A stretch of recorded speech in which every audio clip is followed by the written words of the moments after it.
정상적인 사람은 웃어야 할 때 웃고 울어야 할 때 울고, 만약 장례식에 가서 크게 웃으면 실례죠. 잔치집에 가서 슬피 울면 됩니까 안 됩니까? 안 되죠. 웃어야 할 상황에서 웃지 않는다든지 울어야 할 상황에서 울지 않는다면 그 사람의 감각 기능은 지금 문제가 있다 없다? 있습니다. 여러분, 제가 한 번씩 이렇게 여러분들에게 유머를 하잖아요. 그러면 여러분들이 안 웃으면은 그 감각 기능에 문제가 있다 없다? 사장돼 있다 없다? 그런데 왜 안 웃지? 예? 썰렁해서? 그런 의미에서 제가 여러분의 감각 기능을 테스트하도록 하겠습니다. 4명의 사오정이 카페에 갔어요. 이제서야 웃죠. 이렇게 감각 기능이 조금 둔해서 그래. 우리 나이 드신 어르신들은 무슨 소리인지 잘 몰라도 그냥 웃어주시면 됩니다. 사람이 웃을 때. 4명의 사오정이 카페에 갔습니다. 그래서 첫 번째 사오정이 주문을 합니다. 아가씨, 난 아메리카노. 그러자 두 번째 사오정은 그럼 난 다른 걸 시켜야 되잖아요. 그럼 난 뭐? 아메리카노 이라는 거예요. 그러자 세 번째 사오정이 나도 카페라떼 이라는 거예요.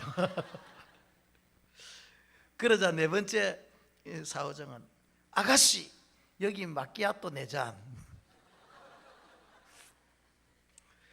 그러자 주문을 받던 사오정 종업원은 손님 죄송하지만 저희 카페에서는 유자차는 안 되는데요. 이렇게 제가 여러분에게 웃은 이야기를 하는데도 만약에 여러분 웃지를 않으면요, 따라합시다. 감각 기능에 문제가 있다. 예수님은 비유의 달인이었습니다. 예를 들면 꽃을 보아라, 공중의 새를 보아라, 그리고 겨자씨, 아주 작은 겨자씨 하나를 가지고 포도나무를 보면서 작고 사소한 일상의 사물을 끌고 와서 심오한 진리의 세계로 이끄시는 탁월한 그 능력을 가지고 계셨습니다. 그런데 비유를 깨달은 자는 탄성의 박수를 치는데 깨닫지 못한 자는 무슨 말인지 알아들을 수 없는 것입니다. 이것이 비유의 특징입니다. 그래서 오늘 본문 13절에 보면 주님이 뭐라고 말씀하시냐면 그들이 보아도 보지 못하며 들어도 듣지 못하며 깨닫지 못하며, 보는데 못 보는 거예요. 분명히 듣는데 그 말씀의 의미를 깨닫지 못하는 거죠. 그러면 왜 보고도 보지 못하고 들어도 깨닫지 못하겠습니까? 그 이유가 15절에 마음이 어떻게 해져서 완악하여졌어. 마음이 완악하다는 것은 마음이 지금 굳어져 있고 둔하여져서 감각 기능을 잃어버린 상태, 쉽게 말하면은 영적인 감각이 둔해져 있는 상태를 말하는 거예요. 마음이 완악하다는 것은. 그렇다면은 우리의 영적인 감각 기능이 이렇게 마비가 오고 둔해지는 이유, 그 원인이 뭘까요? 먼저 성령과 관련되어져 있습니다. 우리 그리스도인들은 모두 다가 이 성령님을 모시고 있잖아요. 성령의 내주하심이 있잖아요. 그죠? 그런데 어떤 사람은 이 성령의 우리 안에서 막 역사를 하시는 사람이 있는가 하면은, 어떤 사람은 내 안에 있는 성령이 전혀 역사하지 아니하는 분들도 계신다는 거죠. 그렇다면은 우리 안에 있는 영적인 감각 기능이 이제 무너지고 마비된 것은 우리 안에 계신 이 성령을 근심케 한다든지 성령을 소멸케 하는 일이 있으면은 우리의 영적인 센서가 이제 고장이 나는 거예요. 개미와 같은 이 곤충들에게는 더듬이라는 게 있습니다. 이 더듬이가 제거되어지면은 방향을 못 잡아요. 그들이 어디로 갈지 모르고 왔던 길도 제대로 못 찾는 거예요. 우리 안에 계신 성령님을 근심하게 한다든지 소멸하여서 영적 더듬이를 상실해 버리면은 이때 문제가 생기는 거죠. 그래서 영적 센서가 고장난 사람은 주님의 말씀처럼 말씀을 들어도 무슨 말씀인지 깨닫지 못하고, 무언가 사물을 보아도 제대로 보지 못하는 거예요. 어떻게 내가 반응해야 될지 모르는 거예요. 그래서 영적인 이 센서, 영적인 감각이 우리에게 회복되어져야만이 선포되어지는 그 말씀을 받을 때 깨달아지고, 기록된 말씀을 읽을 때에 또 하나님의 말씀을 읽을 때 그 메시지가 우리 마음속에 막 와닿는 거예요. 그리고 모든 상황 가운데서 세미한 그 성령의 그 음성을 우리가 들을 수 있는 거예요. 영적인 이 감각이 묻어져 있으면은요, 말씀을 들어도 무슨 말씀인지 깨닫지 못하고 잠만 오고 잡생각만 들고, 여러 가지 상황과 환경 속에서 하나님께서 우리에게 말씀하시는 그 음성이 있는데 성령의 세밀한 음성을 놓쳐버려요. 그래서 에베소서 4장 30절 말씀에 뭐라고 말씀합니까? 하나님의 성령을 근심하게 하지 말라. 그 안에서 너희가 구원의 날까지 인치심을 받아. 하나님의 성령을 근심하게 하면 안 된다. 에베소서 데살로니가전서 5장 19절에 성령을 소멸치 말며, 성경에 분명히 있죠. 성령을 근심하게 하지 말아라. 성령을 소멸하지 말아라. 사람에게는 여러분 두 가지의 감각 기능이 있는데, 첫째는요, 양심에 대한 도덕적인 감각이 있어요. 이거는 예수 믿지 아니하는 사람에게도 이 양심에 대한 도덕적 감각은 있습니다. 그러나 우리 예수 믿는 사람에게는 다른 하나의 감각 기능이 있는데 그것이 영적인 감각 기능이에요. 그래서 우리가 성령을 근심하게 한다든지 성령을 소멸케 하면은 우리 안에 있는 이 도덕적인 감각뿐만 아니라 영적인 감각 기능이 무뎌지고 때로는 파괴되어지는 거죠. 그러면 여러분, 우리의 영적 감각을 무디게 하는 성령을 근심하게 한다는 것은 어떤 것을 말하는 거예요? 어떻게 하는 것이 여러분 성령을 근심하게 하는 거? 우리가 잘 모르기 때문에 몰라서 성령을 근심케 하는 일이 많고, 몰라서 성령을 소멸케 하는 일이 너무 많은 거예요. 성령을 근심하게 한다는 것은요, 성령이 원하는 일을 하지 않을 때 성령이 근심하는, 분명히 이것은 성령님께서 원하시는 일이야. 그런데 내가 안 하는 거예요. 그럴 때 내 안에 계신 성령님이 뭐 한다? 근심하는 거예요. 내 안에 계신 성령님이 걱정하는 거예요. 저걸 해야 되는데 왜 안 하지? 걱정하고 있는 내 안에서. 여러분 그런 일들 경험하지 않았습니까? 이거는 해야 되는데 하면서 자꾸 안 하잖아요. 그러면은 성령님께서 슬퍼한다. 소멸한다는 말은 여러분, 소멸이라는 거예요. 불을 확 끄는 걸 말하는 거예요. 그럼 언제 불이 확 꺼지냐? 성령의 뜻과 지시함을 알고도 아는 거예요. 이제는 무시해버리는 거예요. 그러면 성령의 불이 확 꺼져버리는 거예요. 그럴 때 우리가 어떻게 됩니까? 감각이 자꾸 무뎌져 가는 거예요. 감각이 전혀 이렇게 반응이 안 되어진다는 것입니다. 이 소멸의 의미는 사라짐의 의미가 아니에요. 성령의 역사가 우리의 삶 속에서 나타나지 않는다. 어떤 사람은 성령의 역사가 막 나타나가지고, 그죠? 막 성령의 능력으로 많은 일들을 행하지만, 어떤 사람은 전혀 성령의 역사가 없는 그런 무미건조한 삶을 사는 사람이 있죠. 성령이 소멸되어졌기 때문에. 그러면 성령을 해방하는 것은 뭘까? 성경에 분명히 성령을 해방하는 자는 사하심을 받지 못한다 했잖아요. 성령의 해방죄가 뭐죠? 성령 해방하는 것은 성령의 역사를 말이죠. 마치 귀신 들린 사람이 장난하는 것처럼 치부해 뿌리는 거. 지금 하나님의 역사가 막 일어나는 현장인데 말이에요. 성령의 역사가 막 일어나는데 귀신의 장난으로 막 생각하는 사람들이 있다. 이런 사람은 성령을 회방하는. 이처럼 우리가 성령에 대한 잘못된 반응을 보이잖아요. 성령을 근심하게 한다든지, 성령을 소멸케 한다든지, 심지어 성령을 해방한다든지, 그러면은요, 여러분 안에 있는 영적인 이 감각이 점점 묻어지는 거예요. 굳은 살이 박히는 거예요. 완악해지는 거예요. 완악해지는 거예요. 그러니까 하나님의 음성을 듣지 못하지요. 볼 것을 보지 못하죠. 영적 감각을 잃는 첫 번째 원인이 성령에 대한 잘못된 반응이라면, 두 번째는요, 일상의 분주함 때문에 그래요. 마태복음 24장 38절에서 39절에 보면은 주님이 이런 말씀을 합니다. 홍수 전에 노아가 방주에 들어가던 날까지 사람들이 먹고 마시고 장가들고 시집가고 있으면서 홍수가 나서 그들을 다 멸하기까지 깨닫지 못하였으니 인자의 임함도 이와 같으리라. 자, 여러분 질문합니다. 먹고 마시고 시집가고 장가가는 것이 죄입니까?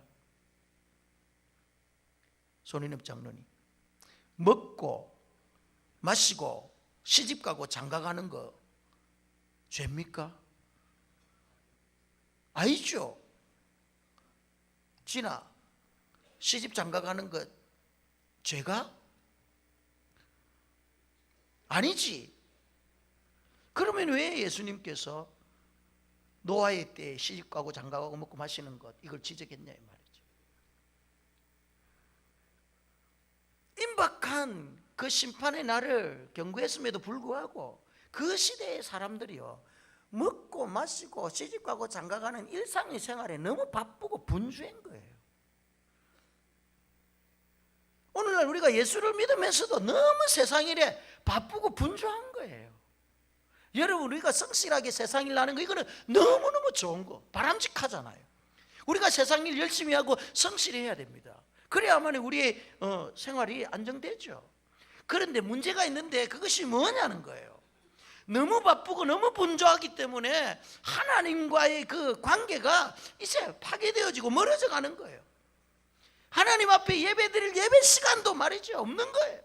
기도해야 할 시간도 없어지고, 봉사하고 헌신해야 될 시간들이 점점 줄어드는 거예요. 왜? 세상 일에 너무 바쁘니까, 분주하니까. 세상적인 것에는 마음이 쓰고 거기에는 에너지들이 막 집중되어지는데, 하나님 나라의 일에는 말이죠, 전혀 마음이 안 쓰니까 결국은 우리 안에 있는 영적인 이 감각 기능들이 자꾸 마비되어지는 거죠. 여러분, 만약에 나의 삶이 너무 분주하고 너무 바빠가지고 지금 하나님과의 관계가 조금 문제가 있다라고 생각한다면은 여러분이 일상의 삶을 한번 돌아보셔야 되는 거예요. 그래서 한번 정리할 것 정리하고 가지치기 할 것 가지쳐가지고 여러분은 하나님께로 여러분의 마음을 향하고 하나님과의 관계를 계속 회복시켜 나가면은 여러분 안에 있는 영적인 센스가 다시 살아날 줄 믿습니다. 세 번째 영적 감각의 원인은, 무감각의 원인은 에베소서 4장 19절 말씀처럼 그들이 감각 없는 자가 되어 자신을 방탕에 방임하여 모든 더러운 것을 욕심으로 행하되, 이런 말씀이 있어요. 그러니까 그들이 영적인 감각이 묻어지는 것 가운데 하나가 뭐냐면 욕심이라. 욕심이 뭐죠?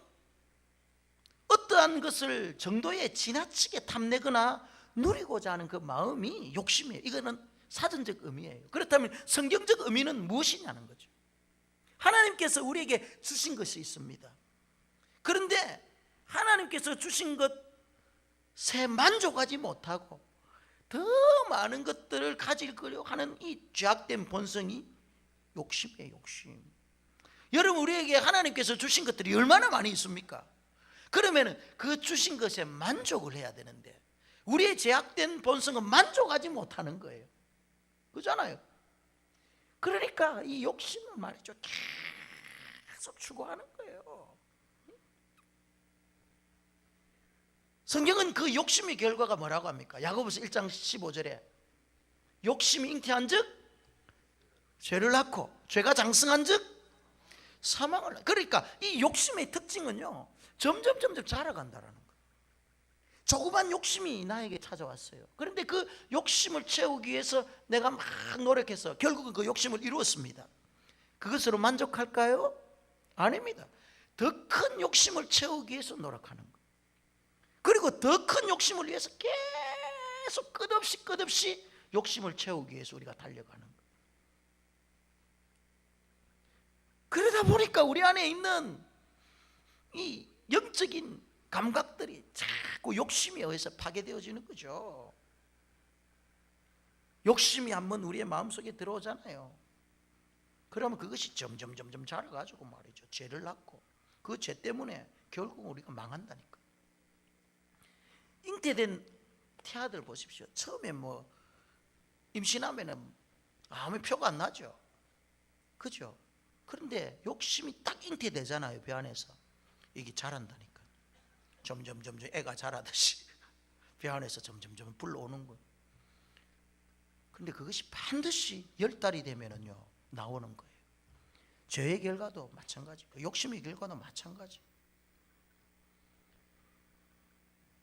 만약에 여러분 지금 나에게 영적인 이 감각이 둔해져 있다면은 지금 어떻게 해야 되죠? 그냥 이렇게 살아야 되나요? 아닙니다. 성령을 근심케 했다든지 성령을 소멸케 했다든지 일상의 분주함 때문에 하나님과의 관계가 파괴되어졌다든지 또 내 안에 말이죠, 이 욕심이 나를 자극해서 하나님과의 관계를 다 파괴해서 내 속에 영적인 감각이 무너졌다면은 어떻게 해야 되겠습니까? 이제 그것을 복원하기 위해서 예수 그리스도의 보혈의 피로서 모든 죄를 씻음을 받아야 되겠죠. 회개하고 자백할 것은 자백하고 고백할 것은 고백하고. 그래서 말이죠, 우리 안에 있는 모든 잘못들을 다 제거하고 다시 새롭게 되도록 우리가 말이죠 노력하고 애를 써야 되는 거예요. 다행히 하나님께서는 우리에게 말이죠 잃어버린 감각을 회복할 수 있는 그런 기회를 주셨어요. 그것이 바로 예수 그리스도의 보혈이잖아요. 아멘. 어떠한 죄를 짓더라도 어떠한 잘못을 하더라도 그 예수 그리스도의 십자가의 보혈이 우리를 정결케 해주셨다는 이 사실을 믿으시길 바랍니다. 그래서 주님 앞에 나와서 깨끗하게 씻음 받으면 우리 안에 있는 영적인 센서가 또 작동하기 시작합니다. 영적 감각이 회복되면요 눈이 열려 보아야 할 것을 보게 되고 들어야 할 것을 이제 듣게 되는 거예요. 만약 영적 감각이 닫혀 있다면은 사오정처럼요 들어도 딴소리 하는 거예요. 영적 감각이 무뎌지면 그래요. 하나님께서 우리에게 오감을 주셨어요. 오감 알죠? 시각과 청각과 미각과 촉각과 후각, 이 5가지 감각을 오감이라잖아요. 이 오감은요 우리가 일상생활을 하는 데 있어서 하나님을 경험하는 아주 중요한 기능이에요. 영적인 감각이 우리에게 살아나잖아요. 그러면 이 시각을 통해서 이제 하나님의 뜻을 보는 거예요. 영적인 감각이 살아나서 어떤 사물을 보니까 그 사물 속에 이전에는 발견하지 못했던 하나님의 뜻이 보이는 거예요.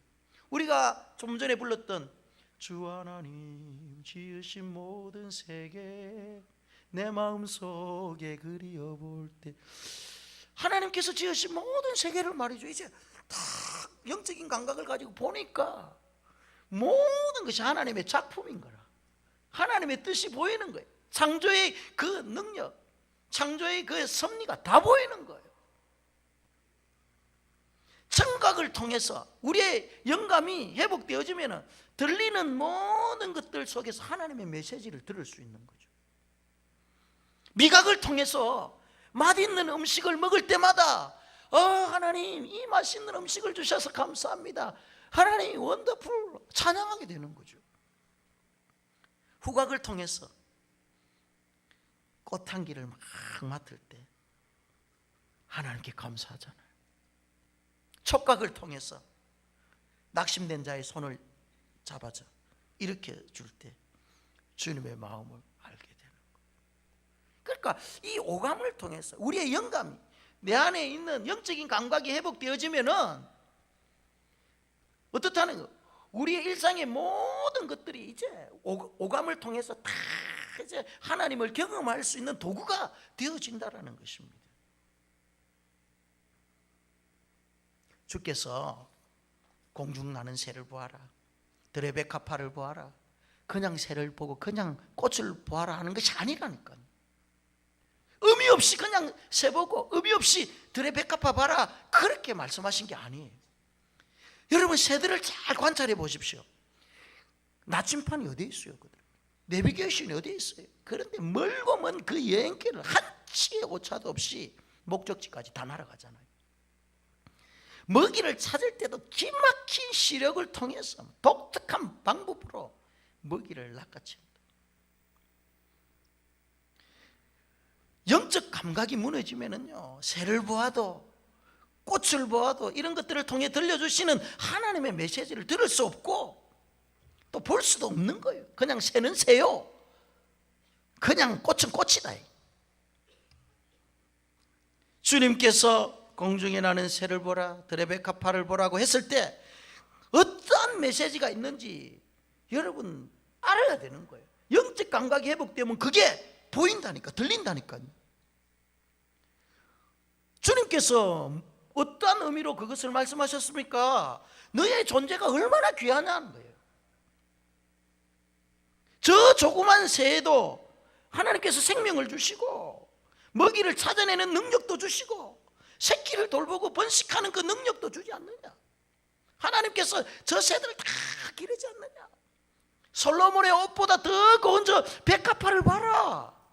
누가 기르고 길쌈아 저렇게 아름다운 꽃을 피게 하느냐?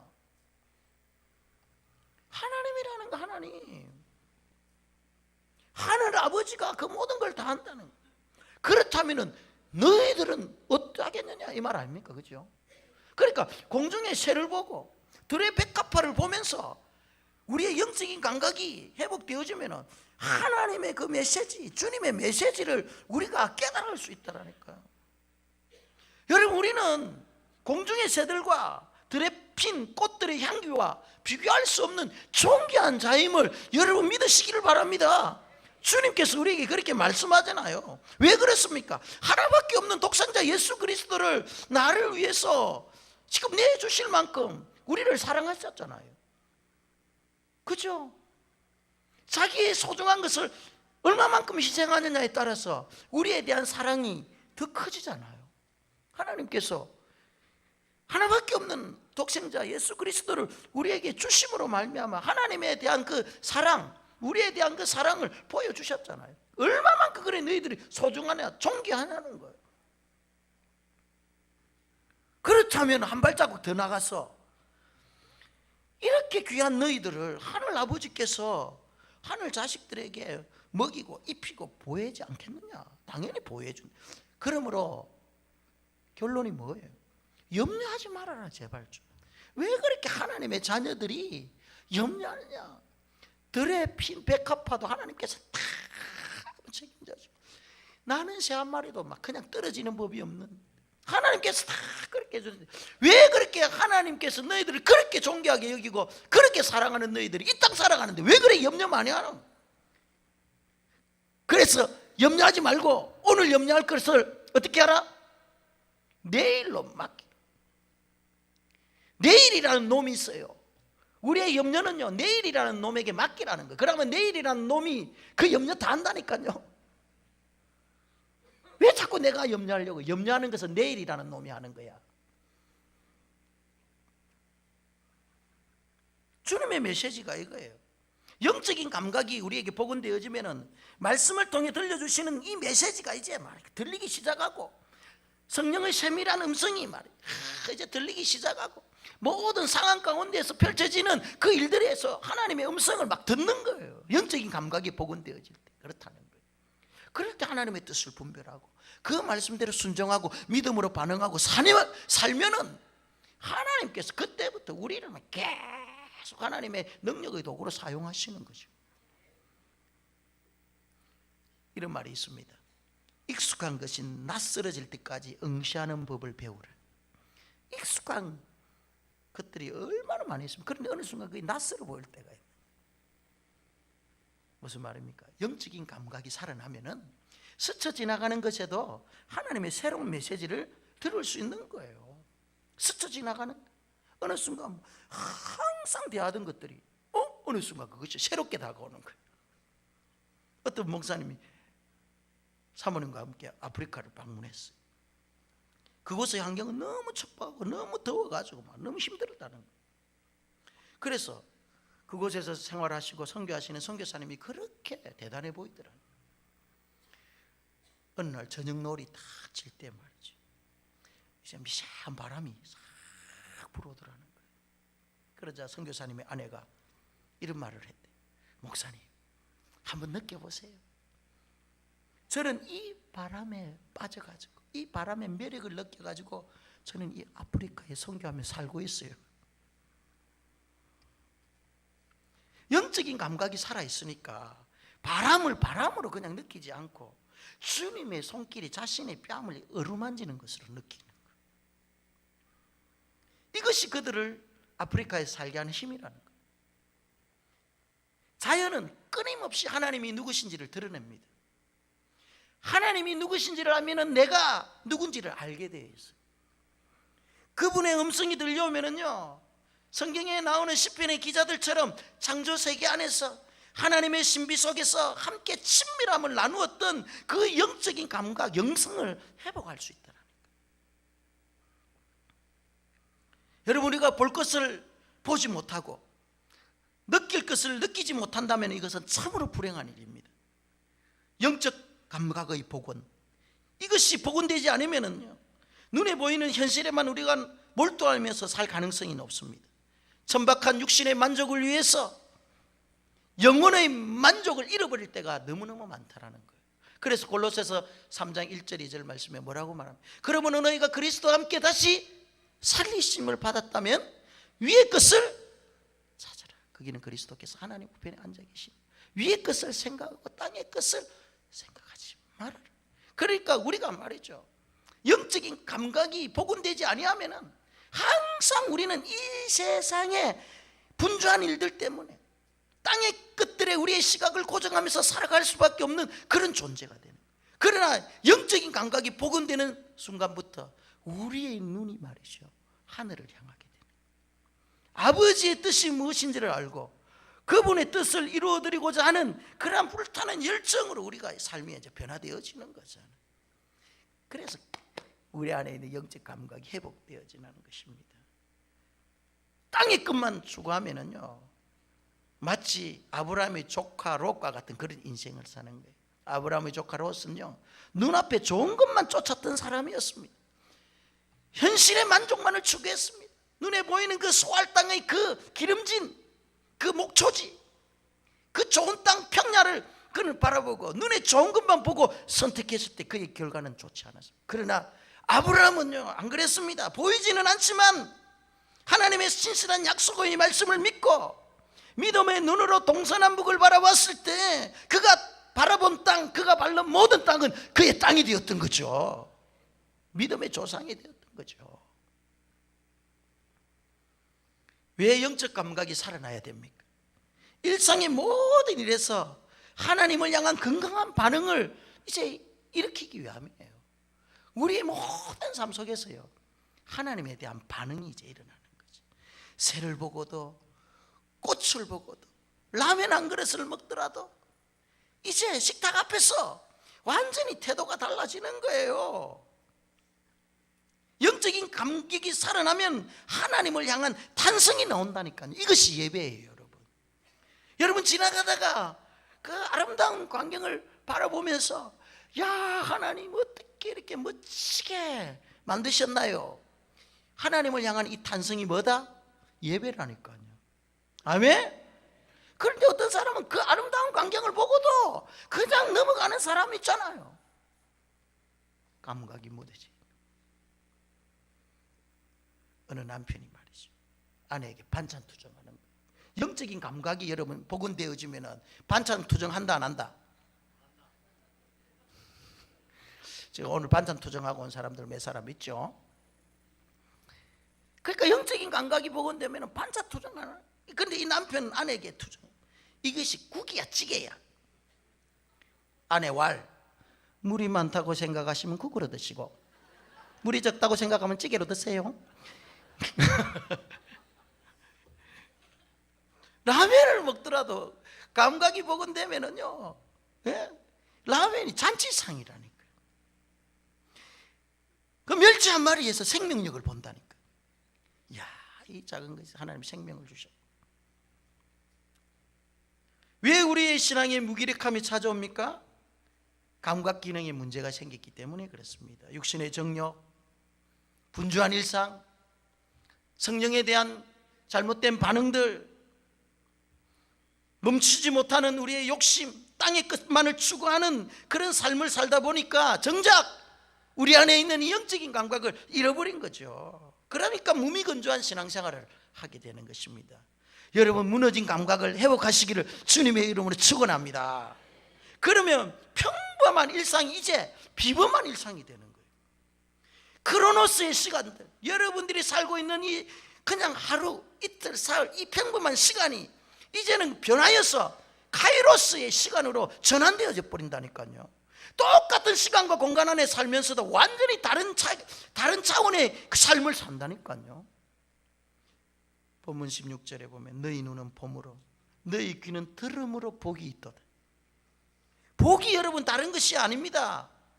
보이는 것을 진짜 볼 줄 알면 복인 거예요. 들어야 될 것을 듣는 것이 진짜 복이라니까요. 하나님이 보여주신 것을 볼 줄 아는 그 눈, 하나님께서 들려주시는 메시지를 들을 줄 아는 그 귀가 복된 귀라는 거죠. 감각의 회복은요, 예배의 회복이에요. 여기서 예배란 단순히 예배당에서만 드리는 예배의 행위가 아닙니다. 일상의 모든 영역이 예배가 되는 거예요. 하나님을 향한 감격, 감탄, 찬양이 이제 나오는 거예요. 감각이 회복되어지면은요, 매 순간 하나님께서 행하시는 기막힌 그 연출 드라마를 우리가 경험하는 우리의 삶 속에서 아주 사소한 일이지만 그것이 하나님께서 행하시는 기막힌 드라마예요. 어떨 때는 반전의 드라마를 경험하게 되고, 어떤 때는요 정말 놀라운 경이로운 하나님의 드라마를 경험하게 되고, 어떨 때는 미스테리한 그 하나님의 신비의 드라마를 막 경험하는 거예요. 우리의 영적인 감각이 회복되어집니다.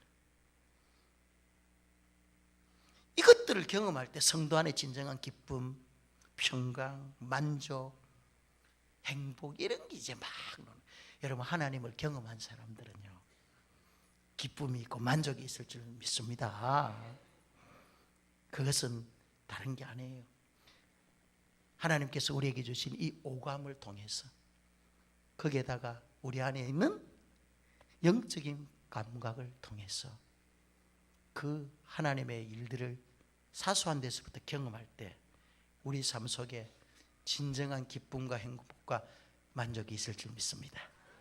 한 주간 여러분 보고 듣고 맛보고 만지고 이라는 모든 것 가운데 여러분 영감과 영적인 감각과 함께 하나님을 경험하는 한 주가 되기를 주님의 이름으로 축복합니다.